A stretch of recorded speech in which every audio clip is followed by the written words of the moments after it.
And happy Friday, PSWs and friends across Facebook, and now live on our TikTok that you Hello, guys cannot see TikTok. actually off to the side here. But we're streaming live for the first time on TikTok. And of course, we're back here with you guys Friday, 11 a.m. as usual.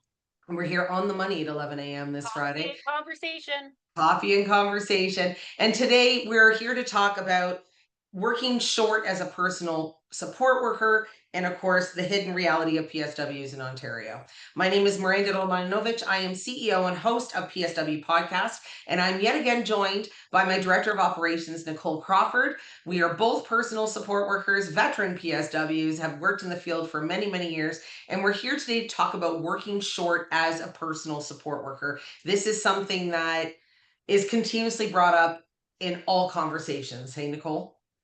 Brought up online, in person. I mean, it's an unfortunate topic to be brought up because obviously we don't want podcasts all the time to be so stressful and dramatic and negative, and that's not the way we want it to be, but we're real.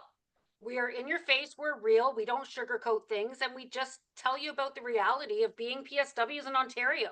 And I think specifically in this case, I think we have to kind of, it is, yes, it's going to be more primarily concentrated in long term care and retirement home because the way that this is handled in those types of environments is a lot different than it would be handled in a home care setting.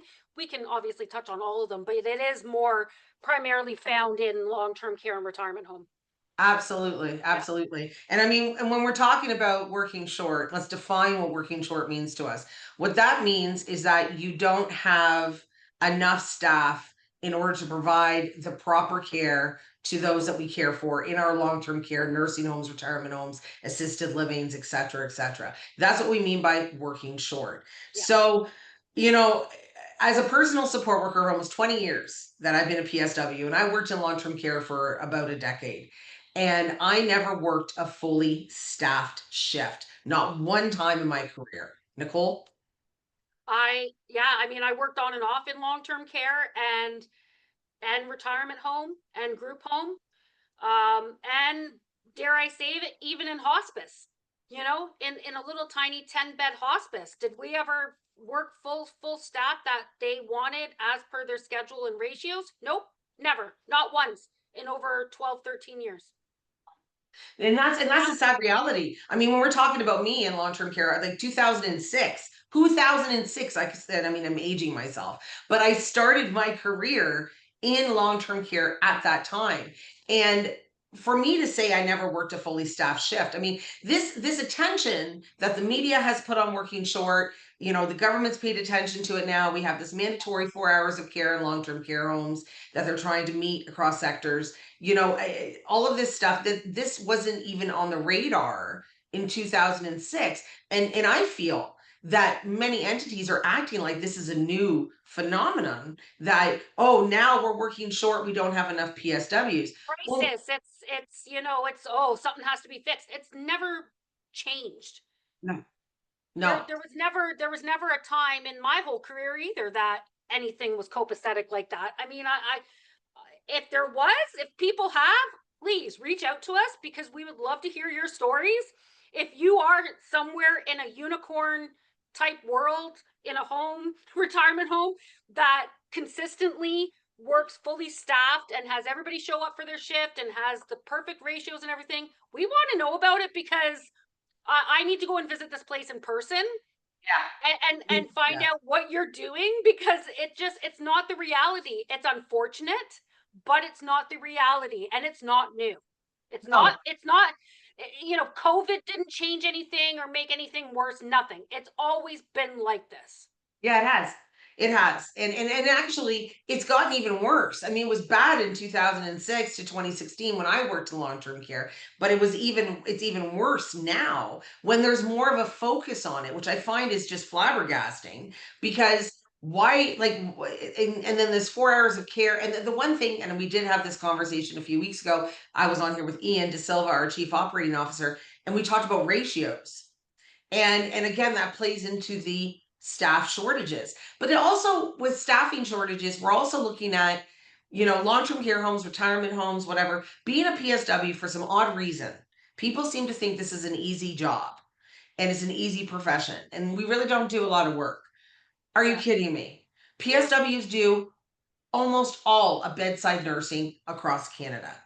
We are the ones that are washing your loved ones. We are the ones that are caring for your loved ones. We are Yeah. the ones that are making their beds, doing bed baths, changing their incontinence products, helping them toilet, doing oral care, washing them down, helping them eat, helping them move, helping them dress. We do everything.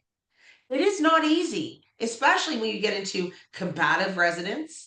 You get into, dementia care. You get into Parkinson's. You get into Huntington's. You Lifts get and into, transfers. yeah, lifts and transfers. And especially when you're working short, that's when dangerous things happen Yep. because that's when a PSW is like, and I mean, let's be all honest here, everyone's done it at one point or another because you don't have a choice. You cannot find another PSW on the floor.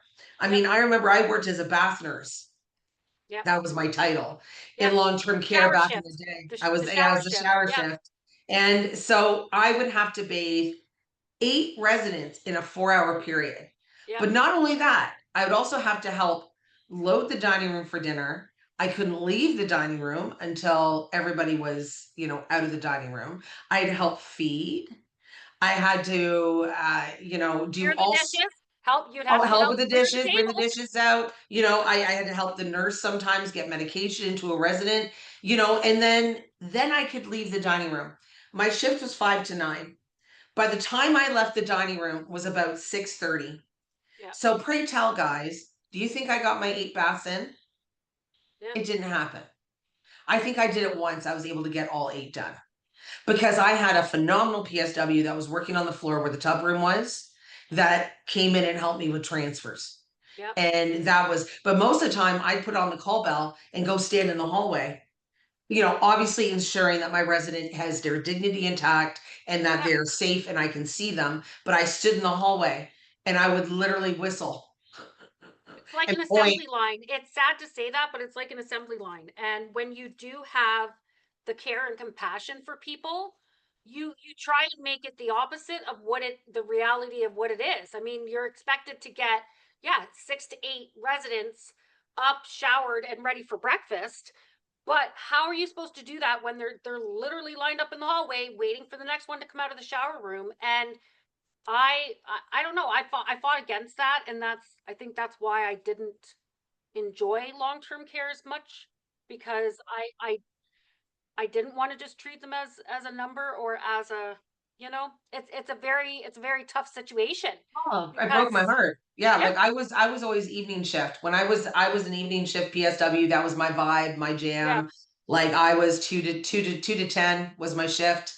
And I found that towards the end of my shift, I was able to I made a point to actually visit with some of my residents and do that little bit of extra care. But, I also worked in a very small long-term care facility and we were still understaffed.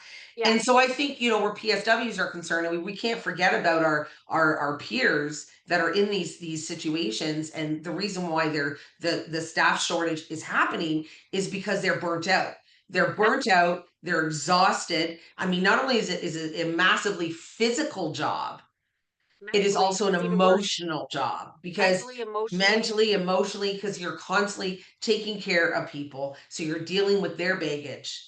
Well, And you're that's not our it's job. not even just that, it's even within the staff themselves. So yes, there's the burnout amongst the staff, but there's a high turnover rate. So then you Yeah. have new people coming in all the time. And then if you're a trainer, you're training these new staff all the time. So it's a constant carousel of new staff and new training, and or having that, the lack of staff if you do have regular staff in there.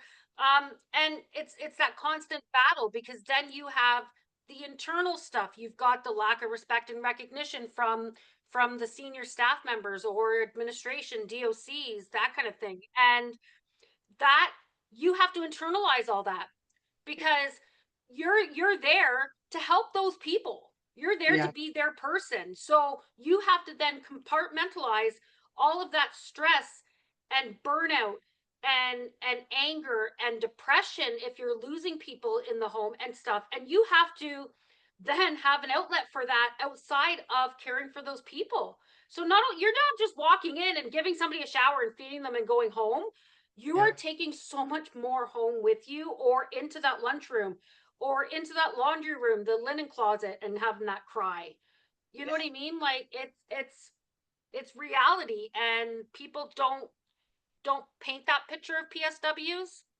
They think, No, no, oh, because I mean, we hear it from all different ends, right? So some people think the PSWs are just not doing their job. yeah, And I really want to, speak to the families right now yeah, and plead with them to understand that when we're working in long-term care as PSWs, our goal is to provide the best care to your loved one. 9 times out of 10 now, we do not have time to do everything that we want to do for that individual. So, families need to be a little bit more understanding to the fact that we are doing our best. You guys are all doing an awesome job, but they need to understand that. And I was actually thinking today, Nicole, with yesterday with the 40+ degree weather across Ontario, and I was remembering when I worked in long-term care, and you were lucky if your resident had an AC unit in their room. we're No, required to have AC in them. Oh yeah, yeah. No, but now that now wasn't they're a necessity. required to have it, Yeah, but they're yeah, not required in the hallways no, necessarily. And so I remember going with one of a healthcare aide yeah, that was training me. Her name was Lynn, wonderful woman, and she took me to the administrator with her. And she yeah, said, we need fans in the hallways. We weren't allowed water bottles. We weren't allowed anything on the no. floor. And we were dying. Like it was hot as can be. So I just, keep that in mind too, families, when you go into these long term care homes. Yeah, mom's room might be nice and cold, but that PSW is jumping between rooms. And we're in that hallway that is 40 degrees in Don't that get me time. wrong. I mean, we're talking about our lovely seniors who half of them, they might have the family will put the air conditioning on, but they'll Yeah. turn it down or put like 6 layers on because they're always cold. So they're not always going to be nice and cool. So you know, Yeah, yeah. Well, I'm just gonna there's a question that just popped in. yeah, Why do you think these shortages are tolerated? I think they're tolerated, and I'm gonna say it, because the less staff they have on the long-term care home, the more they can demand money from the government. So if there's an adequate care, they can go and say we need more funding for this envelope, because everything in long-term care is in envelopes, right? So you have like your nursing envelope, you have a PSW envelope, you have a maintenance envelope. And so, they can't move money between those envelopes.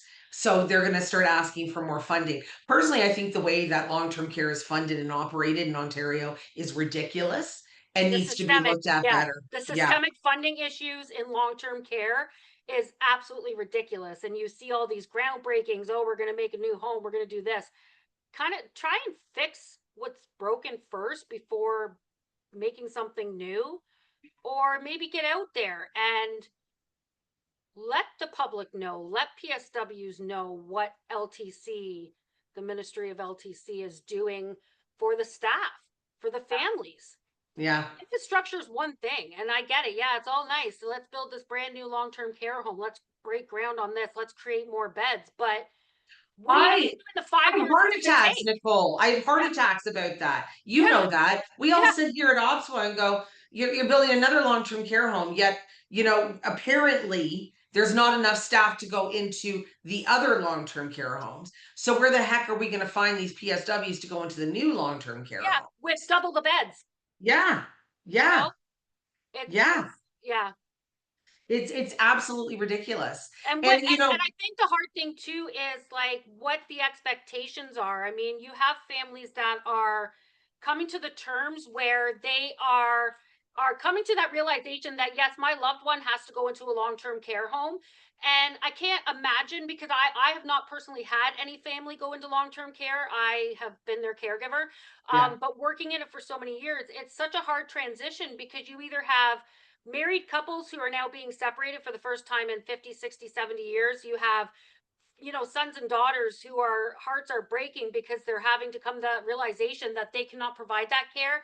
And what are they told? What are they how are they prepared for that transition into long-term care? And I really hope it's a positive thing and not beating around the bush, because then it's even more traumatic for them, because then their family members get into have these issues where they're having that lack of care, or they're having that lack of importance put on them.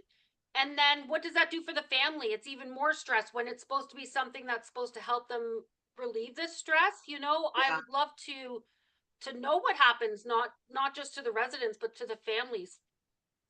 Stressful situation. I mean, you go into long-term care because it's just that, Yeah, long-term care. And I'm actually currently dealing with that with one of my aunts, yeah, who is putting her husband, he has probably about stage 2 dementia, and she does not want to put him into a home. And the yeah, reason why, but she knows she has to, because within a year he's going to be in crisis. yeah, And I'm talking to her about it. She goes, I just don't want that for him. yeah, I just, and she says, and this sounds terrible, she goes, I hope he dies before I have to put him into a long term care home. Now, mind you, my aunt is playing on what happened to my grandmother in long term care, which was atrocious. And it was a terrible long term care facility. And they did completely neglect my grandmother. yeah, And so I think, everyone talks about, everyone looks at long term care from the top looking down. And what we really need to do as a society is look at long term care from the bottom up. At the end of the day, it's all about patient centered care. It has to be about the patient. The patient is the one that requires that care, that needs that care. Nobody wants to wind up in long term care. We don't make a long term decision in life. Like I'm 45. I'm not sitting here going, yep, by the time I'm 85, I'm going to be in long term care. I don't want to be. But you know no, what? It's a big possibility that I may be in long term care at that time. And I'm hoping at that point that things are figured out and are better. yeah, But we really need to redirect our focus as a society on patient centered care. Everybody around the patient, the doctors, the nurses, the nurse practitioners, the personal support workers, the OTs, the PTs, the dietitians, we are all here to support that individual. And that's where our focus needs to be. Not on egos, not on making more money. Like I always say, there is no room for egos in healthcare. And yeah, unfortunately, there is huge egos in healthcare. yes, Huge. And that really needs to stop. It's not going to, but I'm no, just saying it just needs to stop. So yeah, I mean, with the amount of PSWs working short in long-term care homes, a lot of these issues as well is seniority. So I remember talking to one long-term care home that they had a call list that they would call in, the part-time cash. And they were like, but I have to call the senior staff yeah, first and give them 4 hours so they can call back to take the shift. yeah, What? yeah, Like, I'm sorry. Again, it's not about us. It is about person centered care, our patients and residents. You have an availability for a shift. You call everybody on that list until somebody takes the shift, in my opinion. no, but then that's where you get, well, I'm gonna put a grievance in because you didn't let me call back, or this and that. They make it about them. And it's Yeah. like, can you not just let somebody pick up this shift and come in and provide the care? I know so many instances where I was ready by that phone. I was sending my scheduler an email. Yeah. Do you have any call-ins today? Do you have any shifts today? Oh, well, I'm getting down the list. I was at the bottom of the totem pole. But it Yeah. was like, I am ready, willing, and able to jump in my car and come in for a shift right now. But then half the time I wouldn't get a shift because they had to go through the seniority list. And it's a sad state of affairs, because then what happens? You have missed baths, you have rushed meals, you have less time to provide that care for the person that matters the most, and that is the resident. Plain and simple, the resident. Like I said, patient resident centered care. Yep. I mean, and collective bargaining agreements, they protect the workers, not the patients or the Nope. residents. Nope. And so, at the end of the day, it's like everyone has a right to work. Everyone has a right for everything. I Yeah. think that if it was a first come, first serve basis, these homes would be fully staffed because Oh, people would be you know it. scrambling to get shifts, The right? retirement home that I worked at was almost exactly like that, because we weren't unionized. Yes, we had seniority, obviously. You had the three of us that were the full timers, And if it was our day off and they were short, yeah, they would call us first and say, "Hey, do you want this shift? Call me back, let me know." And if I took 2 hours to call you back because I was still sleeping when you called me in for a day shift, and they'd say, "No, never mind, I got it covered." Good. But it still gave me that opportunity to say, "You know what? Nobody's called us back. Okay, you know what? I'll come in 10 minutes." But they went down that goddamn list until they found that person to come in for that shift right away. And you know what that did? It boosted morale. You knew that you were walking in at 6 o'clock in the morning and the night shift nurse was giving you your reports and saying, this person, and this person called in. So, second floor and third floor are both short one person, first floor is short two people. And immediately you're literally walking in with your coffee in hand and you're just like, great, great start to the day. But because you knew that your PSW coordinator was on top of things and calling people, by the time you were starting to do your showers to get people down for 8 o'clock breakfast, you had another person showing up, even if it was just to help us get breakfast done. But Yeah.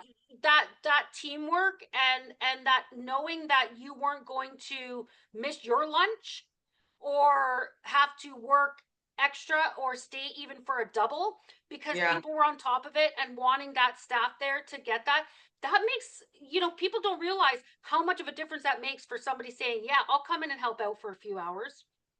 It's a world of It's difference, and for the and the patients and the residents. residents. Yeah, Yeah. the residents notice it too. You don't think that they do. Not all residents have dementia and Alzheimer's. Not all of them have cognitive, delay or issues. You have fully coherent, cognitively able residents Yeah. that know exactly what's going on. Yeah. And they feel it too because it comes off to them. They're just like, oh, great. Yeah, look, they're coming into the rooms. They must be short staffed. Oh, we're going to get, shitty I service always felt today. so bad too, and then when I worked in long-term care, they would also put, like, an amount of incontinence products that each person you could give to each Oh, you're only resident that allowed. Yep. required them, and they could only change them when it got to the top line on They these lock the incontinence brief room. products. The brief room is locked, and Yeah. only the senior nurse, like the nurse manager, has a key to that brief room. And God forbid you had to ask for a brief because then they'd be like, "Well, for who and why?" And it's like, you find yourself like hiding briefs in the lunchroom or Where did where I hid them? In the frickin' ceiling tiles in one of microwave. my residents' rooms. We literally would get up on his bed and we would hide them in the ceiling tiles because he was a heavy wetter. Yep, Like, really heavy. Like, he was double packed, yep, and it was like, and then you're having skin breakdown. You're yep, having rashes. You're yep, having uncomfortableness. You're having possible UTIs. You're yep. having like a host of things that can go wrong when you're not changing that brief continuously. And so, Yep. to me, I think it's just disgusting. I've never understood that, and I would love to know the reasoning behind it, why literally an incontinence product they are Yes. giving quotas on. It's disgusting. You wanna know Sorry. why? Because they stock things, they stock hold things, right? So Yes. they say they have the inventory, and the interesting part is that reminds me of a story, and it doesn't have to do with incontinence products, but through the COVID-19, Mark's commercial donated 150,000 face shields to the association that we could disseminate across Ontario for our personal support workers. And Ian, our chief operating officer, had brought, I think it was something like 50,000 of these things or 20,000 to a long term care home. And we had members working in it. It was one of the harder hit homes. And we got an email from the PSW going, we still don't have face shields. And Ian's going, what do you mean you don't have face shields? And oh, it was retirement home, Retirement. and it was retirement home, and he calls them, and they're like, well, we put that away for our emergency pandemic stash. And Ian goes, we're in a pandemic. Whoa. So they have really weird Oh yeah. ways of dealing with things that I mean, we're not going to get right into it right away, but I mean, it No. just No. reminded me of that story of like, why are you not giving what the PSWs need in order to protect Yeah. themselves and the residents, but Yeah. instead you're stockpiling it? Yeah. Like, who does These that? these Well, storage rooms being stockpiled for things, and then it's like, the reusing of things, and it's crazy. And I hope people know that it isn't the norm now, thankfully, that there is that natural progression from I can't take care of my loved one or I need to go into a home, so I need to go into long-term care. There's so many more options available now. And I love the fact that families are learning about that, a lot of it from OPSWA when we do our events, and they realize, hey, I can keep my loved one at home, or I can go into a retirement home because there's so much more levels of care there. I have so many more options rather than just go into long-term care. Family managed home care, direct funding, keep your family in the home. Hire yourself an OPSWA PSW, and you're getting that care exactly how you want it, when you want it, and for how much you want it. Continuity of You care. know? That's what we Yeah. stand for. And again, going back to that patient-centered care. Yep. It's all about the patient at the end of the day. So, working short as a PSW, we got to wrap this up here in about Yeah. 5 minutes. But What working needs to short as a change? PSW, what needs to change? The Ontario government did put forward 4 hours of mandatory care per resident in long-term care a day. Wonderful, wonderful idea. However, unless they put ratios into these Yes. long-term care homes, that 4 hours of care will barely ever be met by all long-term care homes. Yes. Yep. Yeah. Yeah. You need a ratio because I talked to a PSW yesterday. Her ratio is 1 to 21. Yep. So one PSW to 21 residents because the employer deems that they can handle that. Don't give me that. The employer just doesn't want to pay for more staff.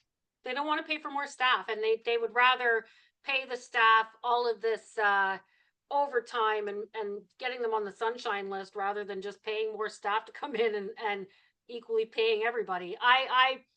I'm glad I don't understand the ins and outs of administration of a long-term care home, because I don't think I'd be able to handle it, because it's not copacetic with me.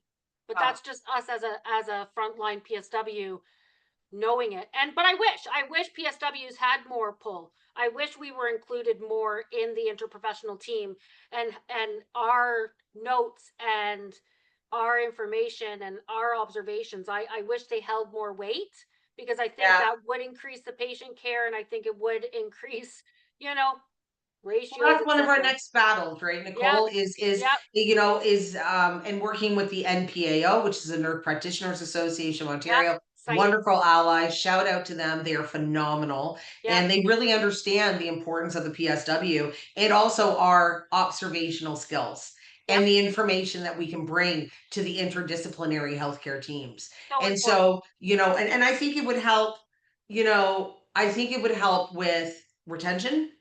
It would help with, feeling good about, Yep. what you're doing. And I Yep. think that it would actually enhance resident care. I think that, there would be more. I mean, people might not think it's important to know that Mrs. Smith likes a particular blanket on her feet at night, but that's a very important So information. important.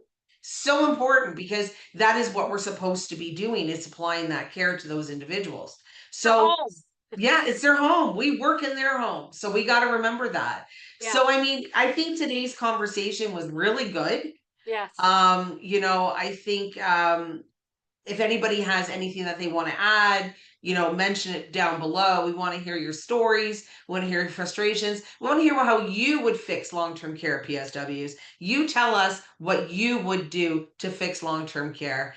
And, I think we're obviously going to be back next Friday at 11 a.m. We will be live here on Facebook Yep. and, of course, on TikTok. Yes. So, Hello, uh, TikTok. Send hello, us an TikTok. email. Send us Send an us an email. email. Yeah, send us an email, info@opswa.com. We'd love to hear from you guys. Have yourselves a wonderful weekend. Stay hydrated, stay safe. Thank you for everything that you do for Ontario.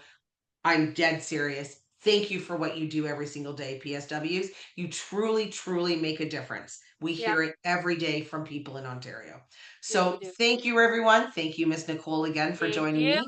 Wonderful conversation. And with that, we're going to say OPSWA OPSWA out. out.